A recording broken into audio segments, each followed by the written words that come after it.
Hernandez, joined by my co-host, Kimberly Escobar. On today's show, we have Marlene Capra. I'm sorry, who is the founder and executive director of SpeakSafe. We also have two youth joining us, Iman. And you want to say your last name because I don't want to mess it up. Edison and Jocelin Gomez, who will be talking about their experience with the internship at SpeakSafe. SpeakSafe is a safe adolescent. It's save adolescents from exploitation. Is an educational program and platform to actively train elementary, middle school, and high school staff. Ultimately, students to recognize the sign of youth exploitation to ideally prevent exploitation in the first place. So basically, it's an organization that helps. Do you want to explain it? Sure, I'd love to explain it, but you're doing a great job. Sorry, I'm reading it, and I'm like, I don't think this is too complicated for the listeners. It's complicated for all of us, Santi. So SpeakSafe, save adolescents from exploitation. We are a multi-educational platform. We're a nonprofit. We're working with our Marin County schools to bring mandated trainings. These trainings should be coming to all schools in Marin. It's mandated by the state of California, SB 1287. So school staff get education on how youth are being exploited, how youth are being trafficked. What are those signs? And then students get appropriate curriculum from kindergarten to 12th so they understand how they keep themselves safe. And then we empower parents and caregivers. Let's come alongside you. And if you see this, here's some tools, here's some strategies. And that's what we heard. And then we're educating our service providers and law enforcement communities. Well, thank you so much for sharing. And I wanted you to share it because I feel like it was a little complicated for me. I do want to advise that we are going to be talking about abuse, neglect. So if you are someone who needs time to pause or if you need someone to watch this with, please take care of yourself. It might be very hard for some people to listen. With that, though, I don't think gave you the opportunity to introduce yourself. Do you want to introduce yourself? I'm Iman Edison. I've been with SpeakSafe for a couple months now, and it's been really good for me, and it's just been super helpful to learn new things that I didn't know about before, and it's really inspiring for others, and for me to join this internship and this program or to share with others about exploitation, because a lot of other people are not very aware of this topic or have heard of it, or maybe have had something happen to them, aren't aware that it happened to them. Awesome. Thank you so much. And before we dive in deeper with the topic for today, we like to do an icebreaker question. And my icebreaker question for today is, what is your favorite activity to do? Where you're moving your body. I'm going to start with Kim because I feel like she knows her answer. Well, yeah, mine. Mine is working out, weightlifting, and also doing yoga. That's my favorite. Mm-hmm. Mine is playing volleyball. Oh, okay, nice. Ooh. I love weightlifting too. So I'm in there with you, but running is my happy place. I love it when early in the morning and I'm the only one out there. Love it. I am with both of you. I like weightlifting and running, but definitely weightlifting for me. I don't know. I get into a mindset where I'm connect with myself, but I feel the same way with running, especially when I'm running on trails. I don't like to run on treadmills a lot. I like to run on trails. Oh yeah, outside. It just gives you a whole different perspective. Yeah. With that, we're gonna get started with the show. I did mention, at the beginning for you to explain what SpeakSafe is. Do you want to dive in deeper on what is your mission, and yeah. So really our mission is to get this to every student here in Marin County, every youth, and by education, by trainings, by information. And because this is the number one tool we have to actually lessen the exploitation and human trafficking of our youth is preventative education. I went to the UN in 2019 and global leaders from around the world, and they said our number one way to combat this was preventative education. And I decided on a grassroots level, we're going to do this in Marin County because we need to.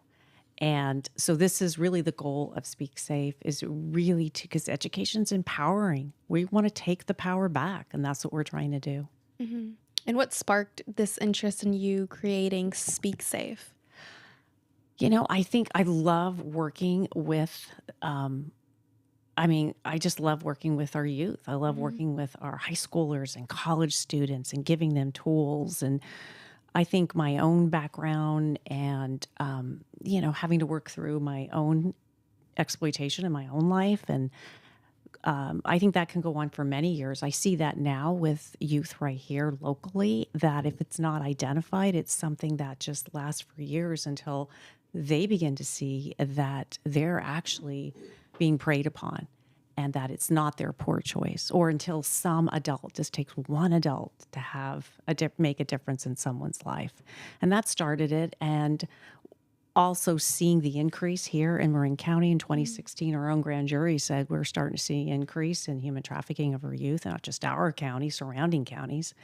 And that is only escalated with social media apps and gaming. And not to be afraid of it, but to say, okay, this is what we have, but guess what? We've got some tools. We've got some ways to address this. You gonna go? Yeah, that's awesome. There is a organization that focuses on this specifically. I think. Can you explain a little bit more of, has there been a huge increase in Marin County or in general in the United States? You mentioned 2016, so. Well, there definitely hasn't been an increase since the pandemic. We know that. Youth. There has not. There has been. There has. We know that the majority of our youth, I think it's like 90-something%, are on some type of digital platform, or they have an iPhone or something. So they're connected pretty much. And predators know that, and they know where to go and where to connect with our youth. And most of them now are more mainstream. So it's just on the apps that we all use day in and day out. So we see that, and there's different forms of exploitation that can lead into someone being trafficked. And that's what we see. And so an example of those, I think if that's what the question was, I'm trying to remember right now, but an example would be like, forms of youth that were possibly abused before in a situation. Maybe they were in a relationship and there was domestic abuse with their partner, and that has escalated, and maybe it turned into a form of them being trafficked. Usually if someone's abused early on, then later on there's an increase in someone being exploited. Or we see youth, gaming, safety of their own home. They meet someone, they think it's someone that's their age, 15 or 16. They meet up with them and it's a 47-year-old guy. And it doesn't look, either youth are abused at that point, some are taken. So that type of situation. Can you explain a little bit about what human trafficking is and the exploitation? Yeah. There's so much to take in, which I just encourage everyone, reach out and let's get connected for our training and more education and just awareness and finding out what it is and what you can do. But human trafficking and is when someone is exploited. They can be exploited commercially in a sexual way, or they can be exploited in a labor situation, working for someone, and they're exploited with the use of force, fraud, and coercion. And with someone 18 years or younger, force, fraud, and coercion does not need to be proved. But force can be when someone is physically forced into a situation or bullied, or maybe they're manipulated in such a way that it breaks down their resistance. And there's fraud, like, oh, you're going to make so much money at this job, and they just jump at the chance, right? You think, I can make a fast buck doing this, but then they're in a situation where they're even exploited more. And then we see youth being exploited, coerced, and they're coerced in such a way where someone will reach out and say, if you don't give me more pics or videos, I'm just going to send this to your family members. Or if you don't pay me $2,500, I'm going to send this pic to everyone you know. And that's called sextortion, by the way. And we do see more of that here happening in our county and surrounding counties. I think that's like a huge topic on social media. When I was in middle school, I remember that happening to a lot of people, where like being put on social media like that was like a huge thing. Like people would have accounts based on it, like putting up people's pictures and everything. Totally, yeah. And it's just like giving that out to everyone, and people would like say this is who this person's is, and it's like they give them more of a chance to be more out there to predators too, which I find really disturbing. And I know that that still continues now, but I know like back then it was like a lot more relevant in a way. Yeah, it's interesting because with AI and everything else we're seeing, so these synthetic nudes where you'll capture someone's face and just put it on someone. And we had someone on our team experience that in 2020. Right here in Marin. So this has been happening for a while. Just we're beginning to hear more about it because there's more cases of them. Or undressing apps, voice cloning. So there's so many. It's gotten so perfected, and not to be afraid of it, but let's talk about it, because then let's talk about what you can do with your settings. What pictures do you have out there? Who's viewing them?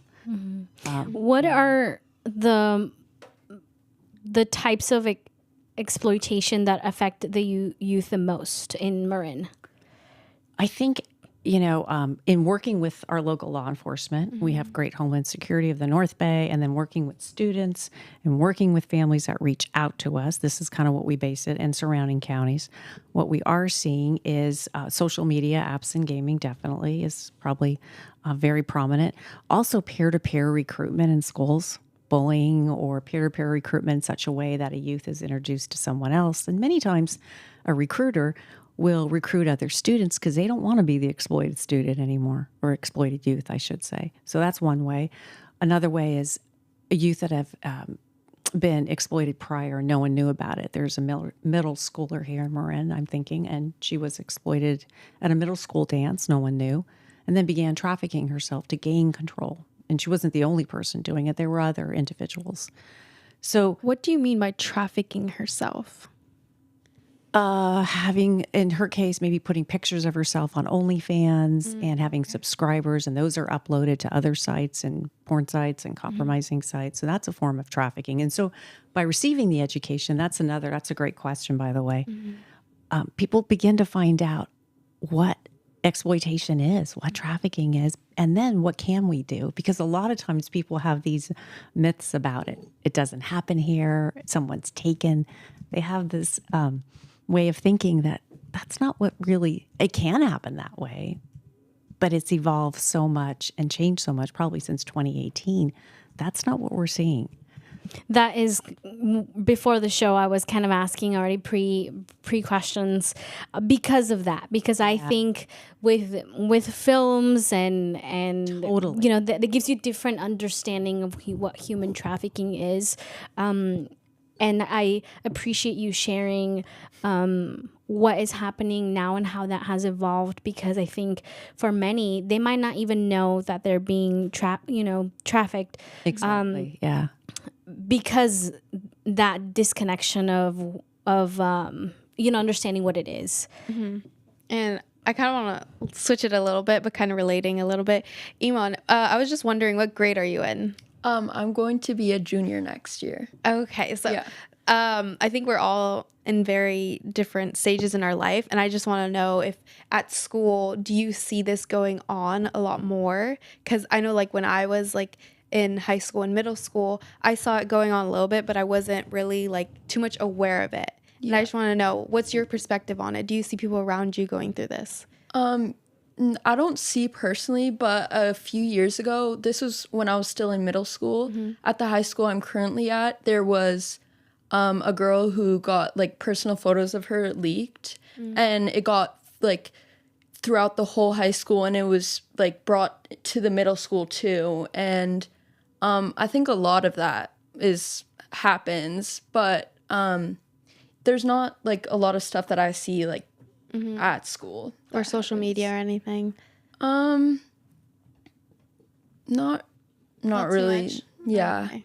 But I think Snapchat is like a big one of the main platforms that is used for like sextortion. Yeah. Because it's just, I don't know, the app is like it's not really censored like at all. Like there's so many things. There are drugs being sold on the app, like photos. It's really bad. Like Instagram has the policy of like you can easily report it, it be shut down, but Snapchat doesn't have that. There's no filter. You can create accounts like whenever and just post whatever, add a bunch of people on there so they can see what you're posting and everything. Yeah.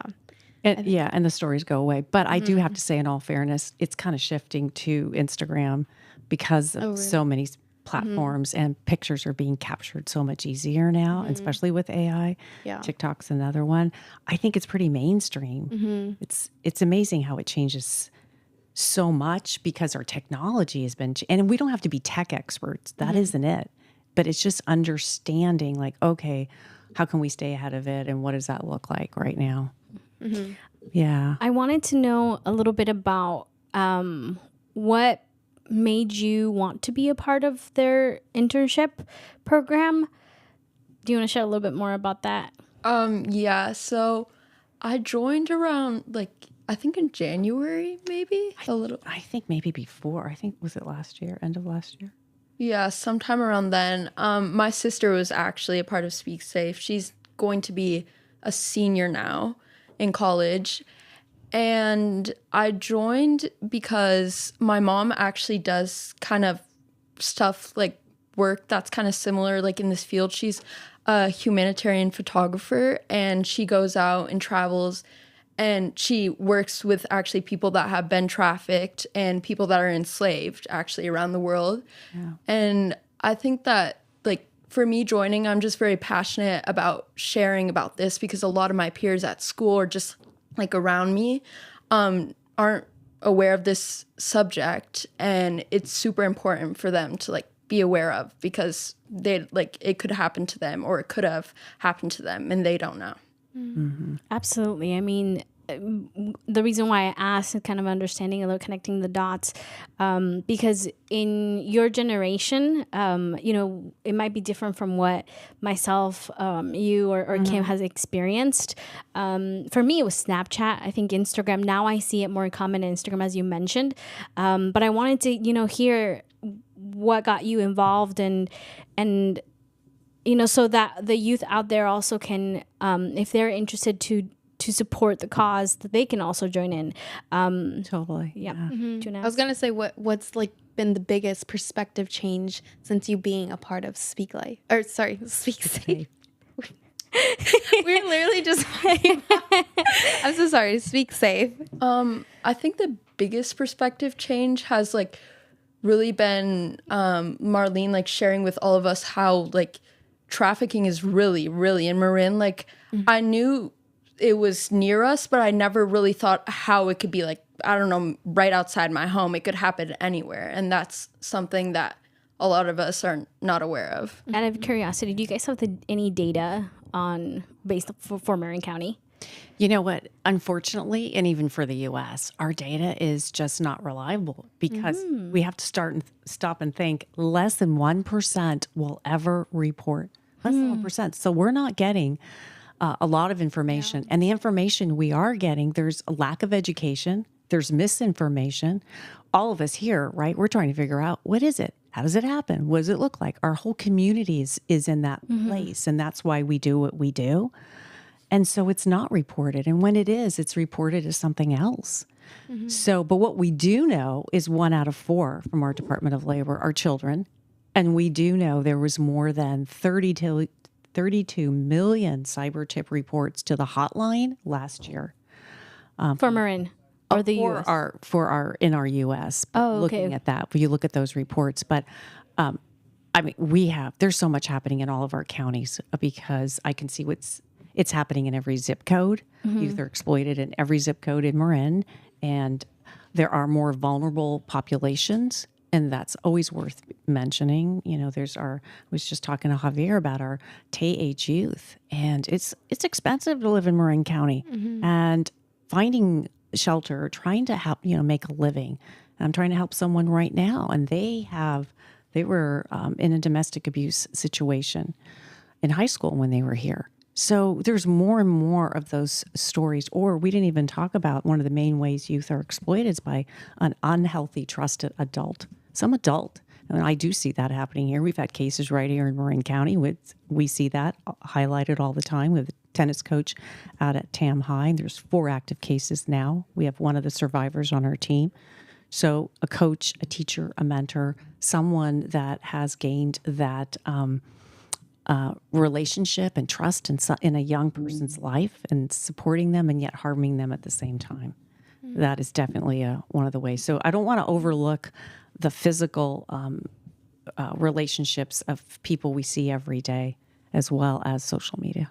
I feel, Go ahead. I was just gonna mention how I feel like maybe like in Marin County, a lot of people see it as like this wouldn't happen to me, because like Marin County is so wealthy. It's so dominant, where it's like you don't see that happening. You don't see anything on the news where like someone's getting kidnapped or this or that. Like you never like would expect it to be yourself or like someone you love or someone close by. That is so true, but yet it is happening. And we do I work with an organization, and we do have youth that do go missing, because they have private investigators that help find these youth and then connect them to law enforcement and then help aftercare services. So we have more and more runaway youth. Why are they running away? What's going on for them at home? So yeah, you're right. It doesn't know a certain economic background. So to say that we're immune to it is it's so not true. That's a myth. Exactly. What were you going to add? Well, I was going to ask, what are the programs and resources that, SpeakSafe provides? From what I'm hearing is education. Yeah. So what we do is I've had to go out and raise funding for this because there was no funding provided. So that I've always got to acknowledge our donors, and we appreciate those that do donate. On our website would be great at speaksafe.org. But those donations fund this work going forward. This is what pays for our student interns, which to me are really the core and the foundation of what we do. Like, we need the voice of our youth on our team to be able to be effective. So we bring education so that all school staff understand, they get the mandated training, and they see our youth every day. By the way, I think they spend 85% of the time with students. They spend more time with them than their own families. So they have that relationship. Then there's curriculum ready to go and prepped for kindergarten all the way up to high school in an age-appropriate way, especially early on. I mean, we just had a case in Mill Valley of a young person being exploited. Well, if they would have got that education and realized, what are their boundaries? When they feel uncomfortable, who do they go to? What do they say? How do they even verbalize that? And then you build on that. But so then we get that to students. Then we have education for parents. If this comes up, here's some strategies and tools. Let's talk about this at home so students feel this is a safe place. I can come home and talk to my parents about this topic. It's not taboo. It's something we're talking about. Involve their kids in it on, tell me, how do you think, we could keep all of us safe? Or you safe? What does that look like? Have them buy into it. And then we have trainings for the community members, service providers, law enforcement, because we have to pull everyone in order to be all on the same page on this. So that's a support. And then there's aftercare. And it's not that we're not a service provider, but because of educating, you have to be ready for individuals that come forward that have been exploited and need help. And so being able to connect them with aftercare partners, mentor partners, coaching if needed for them or their families. And then we have our student internship program. And how do you guys go into the schools and teach this? Is this like a certain class? Because you guys work from kindergartners to high schoolers. How does that work, since it's all like different ways of like the classroom, the settings are all different? How does that work? Do the interns go in and they teach to like elementary schools? Do they go to the high schools, or do you guys go to the high schools? So that's a great question, because it is confusing. So what we do is our team, when I say our team, I'm always referring to our student team. They always come in, they're pivotal. And what we do is we'll go in and educate, let's say like we did one school district, we've done the entire district. They're using our curriculum. So we've done all the elementary, we'll go to their staff meeting. So let's say it's a staff meeting for all the elementary school in that district, train the entire staff. Out of that staff, maybe there's a couple teachers, wellness staff. We educate wellness staff. They'll, and they will take the curriculum. I'll meet with them, show them the curriculum, support them, answer any questions. they'll use it to deliver to students. And then we'll go in and then we train parents and caregivers. The reason it's given by, we want the curriculum to be given by teachers or wellness staff is because they have that relationship. They're going to know if a student's changing. They're going to see these signs, and that student will be more likely to want to open up. And my other question is, how does this work with elementary students when I know that an instance when a kid is victimized, when they say it, it's mostly likely it is true what they're saying and they're not making it up. But how do you like teach this to a kindergartner? Because they don't really like understand what that is. So I feel like if I was taught this when I was in kindergarten, I feel like I wouldn't have understood that in any way. So I just want to know, like, how do you guys come across to them?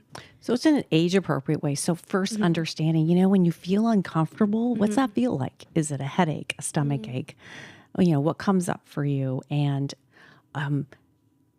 letting them know no one's allowed to touch them and, inappropriately. And when that does happen, who can they go to? And helping them in a really basic way understand that their body is their body and understanding their rights and how they can respond, giving them some basic tools. But it's about having those conversations even when they're really young as far as what their body parts are and kind of building on it. Okay. And teaching them what safe people are, what's safe places. When someone asks to keep a secret, what's a good secret, like a birthday surprise versus another secret that you're not supposed to tell someone. Let's talk about that. Oh, okay. So explaining things, and it's in such a way that you're having small group time so that students are having this conversation together and then maybe coming together in a large group.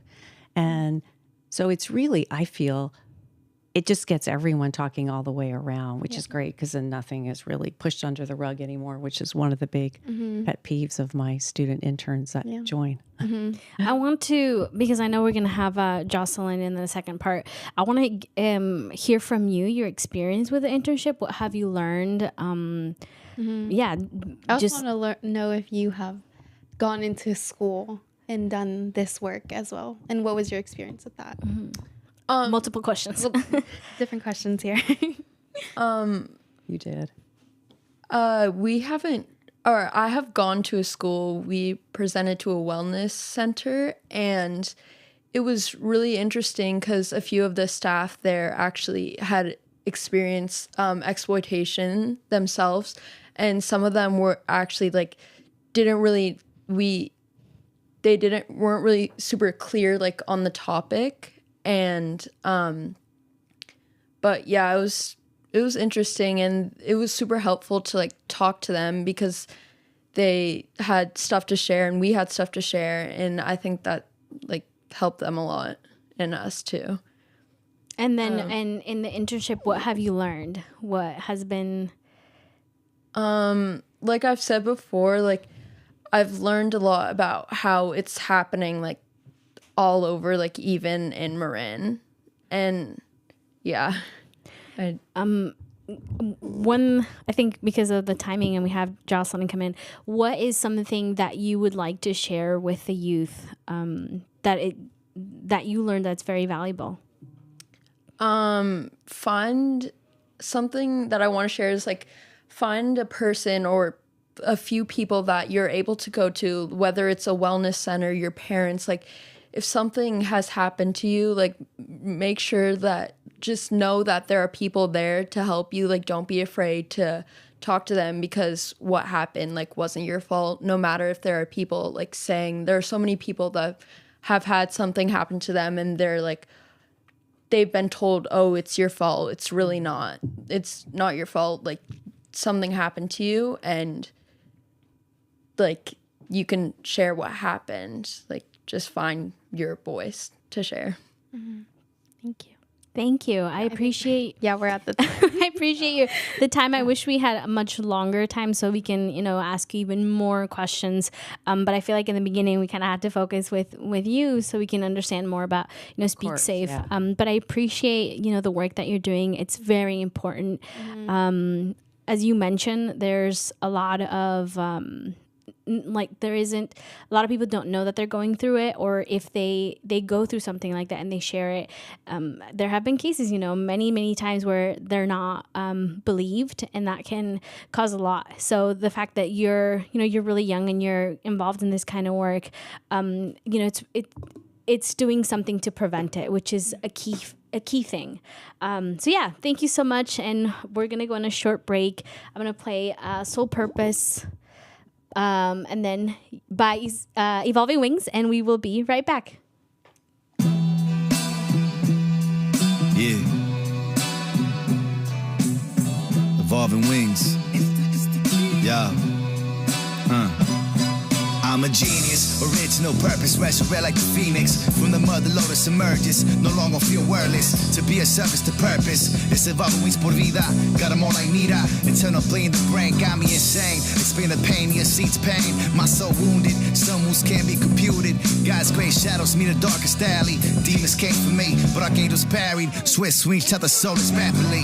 Call it horror meets fantasy. Lower energies move like cavities. Sucker MCs, no substance. Ignore the earth's cry. Sucker MCs, no substance. Don't realize we never die. Misguided by subsidized lies. I'm guided by my ancestors' war cries. Born floor spitting truth, encouraging your spine. Evolving wings is manifesting your divine. Don't give up, fly. Compassionate can't pay my sole purpose. Wings up, wings up, wings up, wings up. Compassionate can't pay my sole purpose. Wings up, wings up, wings up, wings up. Compassionate can't pay my sole purpose. Wings up, wings up, wings up. Compassionate can't pay my sole purpose. Wings up, wings up. Fui bendecido por los grandes que fincan cuatro paredes. No pudieron descifrar esta trivia. No compartieron visiones que nos preceden. Las ansias les arrebatan el alma que nos conmueve. Son solo números, dígitos y algoritmos. Ínfimos, tan superfluos, minúsculos, poco críticos. Son la vergüenza de soles que se asimilan, se opacan, bajan la cara. That was Sole Purpose by Evolving Wings. Welcome back. As a reminder, we're going to go over our PSAs, and we have open mic every last Friday of the month from 6 p.m. to 8 p.m. So make sure if you're an artist, singer, dancer, a poet, or any type of performance, join us every last Friday of the month from 6 p.m. to 8 p.m. That is all for the PSA, and then we're back. We have Jocelin Gomez. Welcome. Do you want to introduce yourself? Hi, my name is Jocelin Gomez, and I'm a student at College of Marin. This would be like, I'm not too sure, almost a year with SpeakSafe. I joined like last year in August, I think. More. Around that time. I was actually introduced by like another intern in this program, and we just started talking in like, I think it was like a math lab, and she just started expressing like what she was part of doing, and I was really interested. I was like, I want to do that. And we just connected with Marlene, and that's what's been going on. Awesome. Well, to kind of tie on with the previous question that I had, how has it been your experience with the internship, and what are things that you've learned? It's been a really amazing experience. I think definitely it's helped with like character development. When we do the presentations, it's helped with like public speaking, expressing our thoughts, because Marlene's goal for like this program is to get more of like the youth and like more of students' voices out there instead of just seeing an adult, because they want to see more impact, which is true, because we've seen these things, and sometimes youth voices get diminished because they probably think they don't deserve recognition, but it's something that should be talked about. I think it's a conversation that should be normalized everywhere. Mm-hmm. Mm-hmm. Kind of ties on with what you mentioned about feeling safe and the connection part. In a way, if someone has experienced that as a youth, it might be harder to trust an adult, because the person who caused the damage could be an adult. So in a way, I can see that it might be easier for youth to connect with the youth if they're learning from them and having someone who can hear them that way. And correct me if I'm wrong. No, you know what? And I'm just thinking of a recent sextortion case we had. And it was because of one of the youth on our team that, joined our team about a year ago, knew what to do. Someone in our high school right here in Marin was being targeted with sextortion. And I said, reach out to him, and she did. And she gave him the resources that he needed. She connected him with me, and then he did, but only because of her. And so because of that trusted peer, so peers are going to connect with each other. They're going to trust each other. They're going to report to each other first, which is why our youth need to know what's their support, what's their resources, where can they go? And then I was able to help him get it taken down, and any other kind of aftercare support that he might have needed. But it was pivotal because she was the boots on the ground. She was the one that identified it because she was one of his, just peers at school. You're right. Yeah. Yeah, I think it's so good to have someone by your side. And I think seeing someone who looks like me, who is like Totally. who's like close to my age doing these things, it makes it easier for someone to just talk to them and like be able to reach out. I think, like as you said, like reaching to an adult, or wait, Santi, I think you said it. Reaching to an adult can be a little different just because that harm could have been done by an adult. And I think it might like trigger a lot of things. And I think speaking to a student is like a much better way to go. And I was just wondering, when this happens, when someone comes in to SpeakSafe, do you guys directly talk to them, or do like the interns talk to them? Are they trained on how to properly talk to someone who might be going through this? So it depends each individual. Normally I do, because I will have to be working with what happened and then what like aftercare or what support this individual may need going forward, and kind of assess that. Or we do it together collaboratively. So I'll work with the student possibly in connecting me with that individual. And then if they're comfortable, which they usually are, and then they're so grateful, and they come forward, and first thing I tell them is, it's not your fault. Like, you were victimized in this, and you're brave, and thank you for doing that. So I think just validating that is so important for our students and our youth. But that's usually, we work together, or I will work individually with that person who needs that support. Okay. And going a little back to when you were talking about the case with an intern reaching out to their friend and providing those resources, the sextortion was done through social media, correct? It was done through social media, yeah. Okay. And how can teenagers or youth be safe on social media for that not to be happening to them, or for them not to be a target? In this particular case, he sent a pic out. So a lot of times what happens is you'll be talking with someone and you think it's another, in his case, let's say it's another girl, and you think it's someone, and they created a platform as if they actually live here and they attend a school here, and they send a compromised picture of themselves. And then they sort of pressure you to send one as well. And I think it's something like 1 out of every 8 youth will be pressured into sending some type of compromised pic. So it happens quite often, and feeling pressured. But anyway, so he sent a pic, and that was how he was compromised. So he's sending that pic. So I do say, let's say you are going to send a pic, then send it in such a way that no one can identify it's you. So that, your face isn't in it, your background's not in it, it's sort of blurred. So this way it's like, okay, it's a pic, but no one can really like link it to anywhere else. At the same time now, we see it happening with, AI and, these synthetic pics that really look like real pics, and it's not even the person. And I think it's something like 75% of students will still believe it's that person because they've seen that pic. So then it's looking at your settings and checking, who has access to your pics. Is it public? Is it just friends? Who's on your friend account? Who has access to your passwords? I mean, these are kind of things we go over a lot in our trainings, but, location sharing. There's so much that you can begin to kind of look at to kind of tidy up some of that to make sure that you don't become a target of it. Okay. Can I ask another question? Yeah, go ahead. Sorry, I feel like I'm just asking. Oh, no. No, you're good. Jocelyn, this is for you. I was wondering from being with SpeakSafe, what have you learned and gained and like implemented in your life now with yourself, with being safe on social media, being safe with your surroundings, and like promoting that also like with your friends? Yeah, I think that's a really nice question.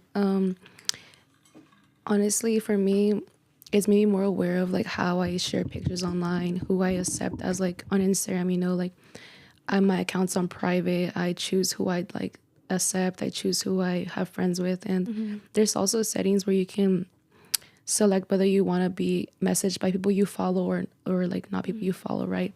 But it's also helped me with being in this program, has helped me like have more conversations about this with like friends, coworkers, even siblings. I'm like the oldest of like 3 siblings, and I like incorporate these conversations, like letting them know that, you know, you have to be aware, alert of there's always like a danger, there's always like something out there, and just kind of making it, like how I said, normalizing it, right? Because you want to build that trust with like younger people, siblings, friends, so if an issue does arise, they know who to go to because they know who knows about this and what they can do to like prevent it or do about it if they're going through a situation like this. Okay, providing that safe environment. Yeah, exactly.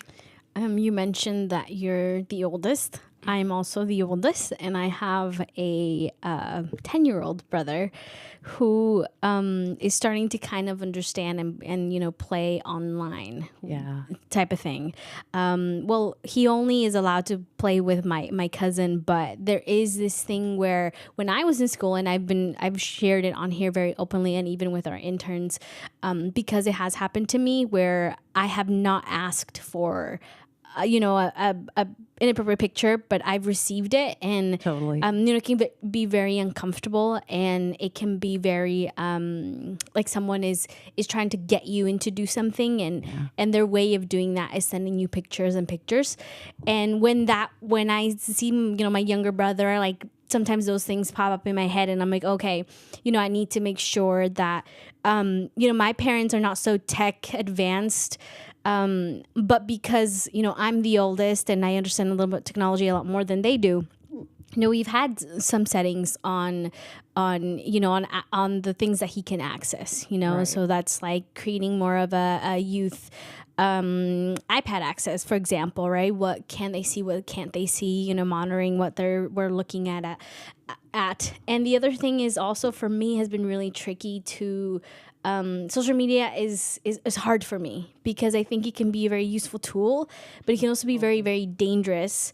And I mean by useful tool is my family and I, we own a lot of businesses, so it's our tool to kind of promote what we're doing. When it comes to the personal stuff, it can get tricky. And so you mentioning kind of the having the you know, people who can message you even today, like I get so many. I think it's Like spam. yeah, spam, exactly. A lot of spam photos of really crazy photos, and you know one thing that I do is block report because of what I'm getting. I'm like, this is not okay. So I appreciate you sharing a little bit of what people can do because it can get very uncomfortable on you know, being on social media and stuff like that. Yeah, you know, and I'm glad you said that. I mean, our digital platform is phenomenal in many ways because we find support there, we find resources, we connect with other individuals that we feel we're not alone in a very healthy way, and that's really good. But at the same time, like you said, there's the grooming that can take place, and I do see that with the gaming and pictures that are sent, and it's sort of like this grooming process that begins to connect that individual or that young person to the person that's trying to exploit them. But so just being aware of what platforms they're on and that they're only gaming with someone they know as opposed to just someone that, you know, on Fortnite or something just because they want to play that game, and then all of a sudden maybe they're on Roblox and they're private messaging. So really just be more aware. You mentioned also that you guys do training for parents, and I think that is amazing because as technology advances, it's sometimes hard and not hard to believe what can happen online, and you know, grooming is one and the fake accounts is another, where you know, it can be a 50-year-old talking to, you know, a 13-year-old, and so it can be it's sometimes unbelievable when you're sharing it. Parents like, I don't think so, but the fact that you guys are doing these training for me, it like brings me a lot of happiness because at least those parents know what to look for and how to protect their kids. You know, kids are it's kind of our responsibility to keep them safe. And so anyway, yeah.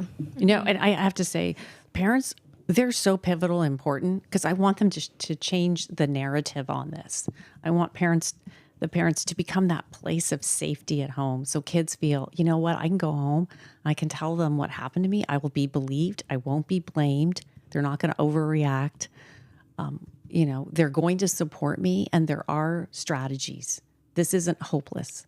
But if we're having that conversation and parents begin to understand and they're learning more, and like you said, really, you don't have to be a tech expert. I really feel it isn't about that, because if it is, we'll all kind of zone out sometimes. It's really more about understanding, what is out there and what's coming up in the sense of, how do we change settings? How do we come up with sharing passwords as a family? So we're checking, we're having conversations, tell me what you see at school. Tell me what, you've seen with your friends and, ways that I can support you or something along that line. But we come up with strategies, but it gets everyone talking, and I agree. And then it makes parents feel more comfortable having those conversations. Yeah, I think for a parent, it's kind of hard to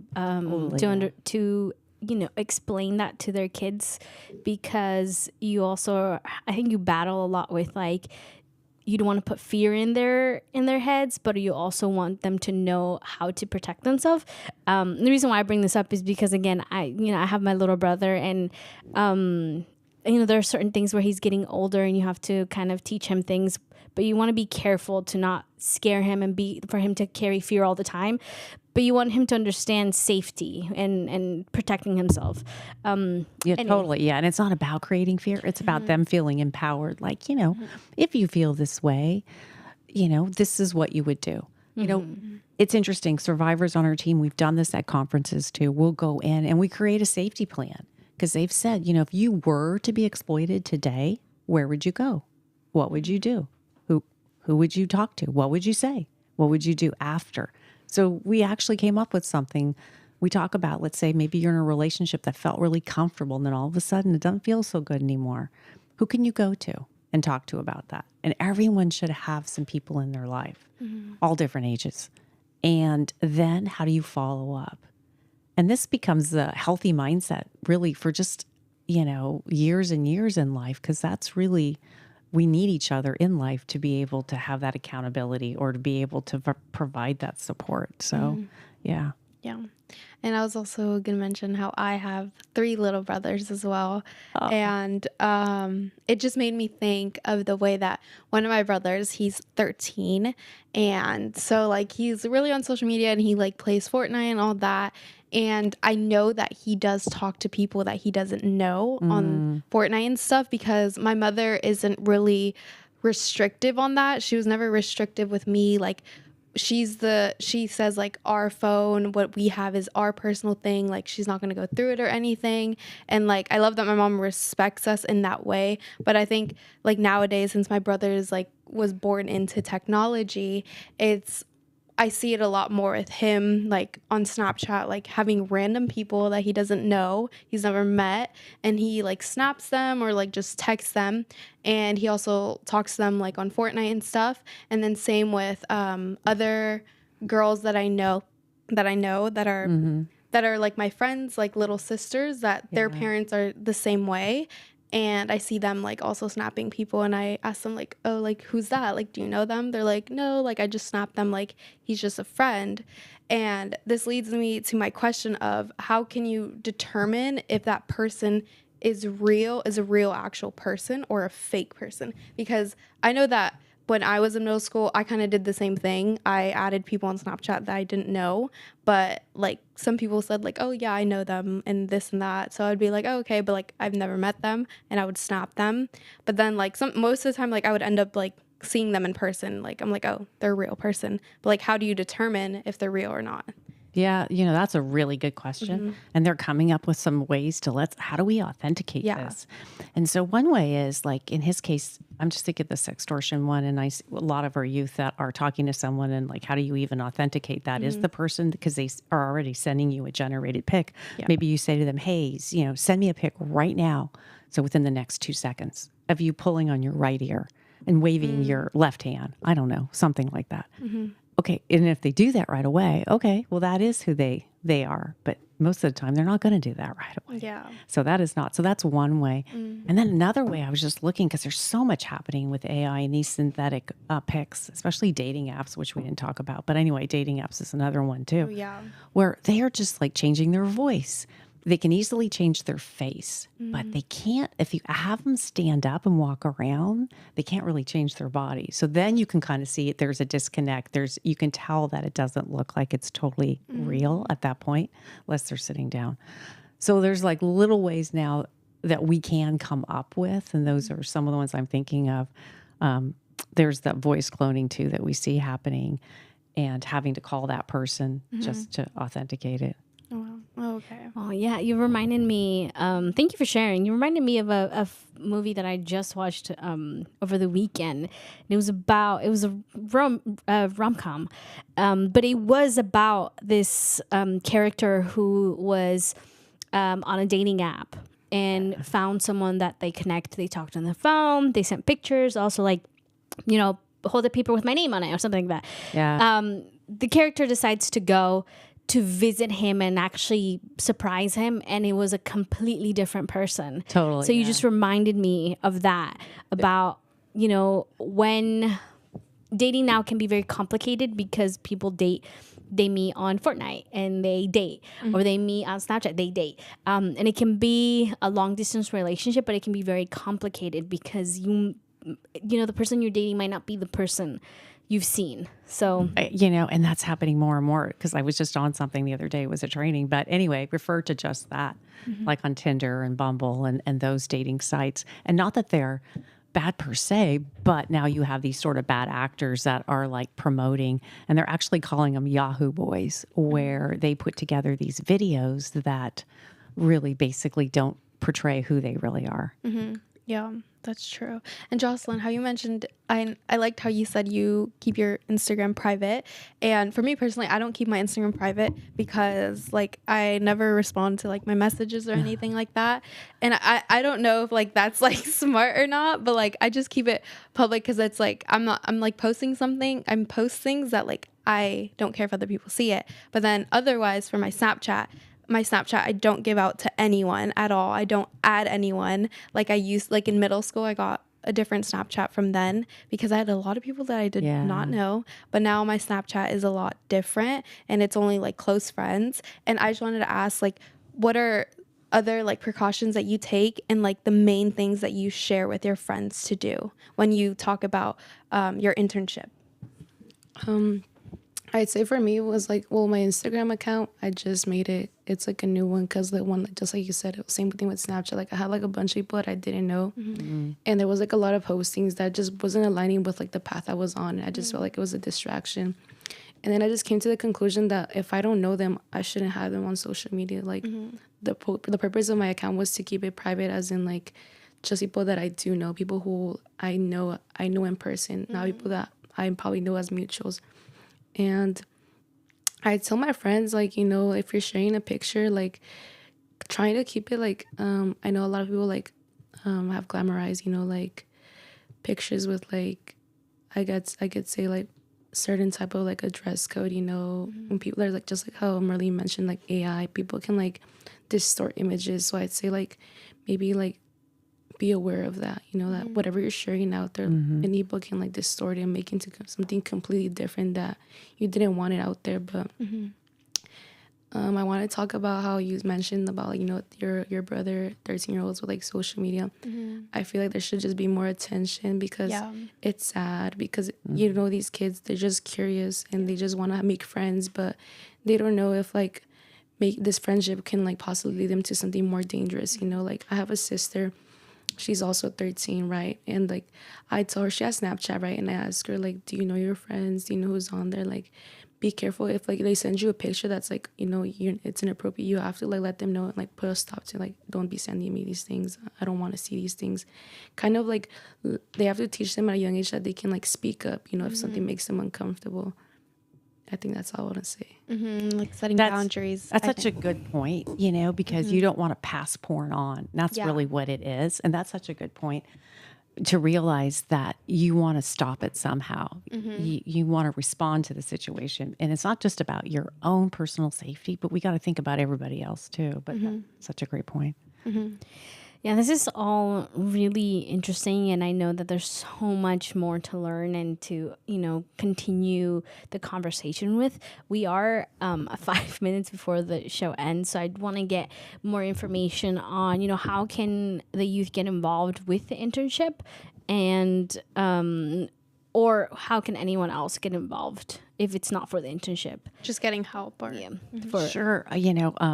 Gosh, I can't believe we're coming to an end. Okay. So, okay. I'm sorry. So focus. Go to our website, speaksafe.org. And on there, you can just see what we're about. But our email is on that website, here for you at speaksafe.org.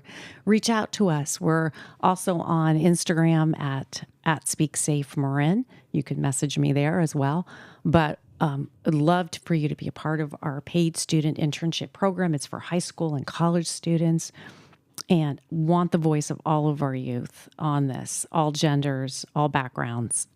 So important. There's also there's other ways to become involved besides the internship program, and please reach out. We can talk more about that. But and then also those that would love to donate to see this get to our kids and our youth. Because let's face it, a healthy community has healthy kids. That's a sign. How are your kids doing? How are the youth doing in your community? And we should value what that looks like here in Marin County. I mean, I think we do. So I think we need to come together on this. And Jocelyn, do you want to add anything? You want to say anything to any youth out there that also maybe might be interested in being part of the internship as well? Yeah, I'd say maybe you can link an email or something for the internship, right? Sure. Yeah, we can do that. You could just send it over to us. Yeah, I think it's a really nice opportunity because it makes you feel like you're part of something meaningful, because so many times you want to express to everybody, oh, there's this going on, you want to bring awareness to it, but you might maybe feel like I'm not doing it the right way. But when you do it as a group, you kind of each person pitches in, right? And maybe this person touches on this point, and then this brings up a different point for me and a different perspective for me, and I'll say something, right?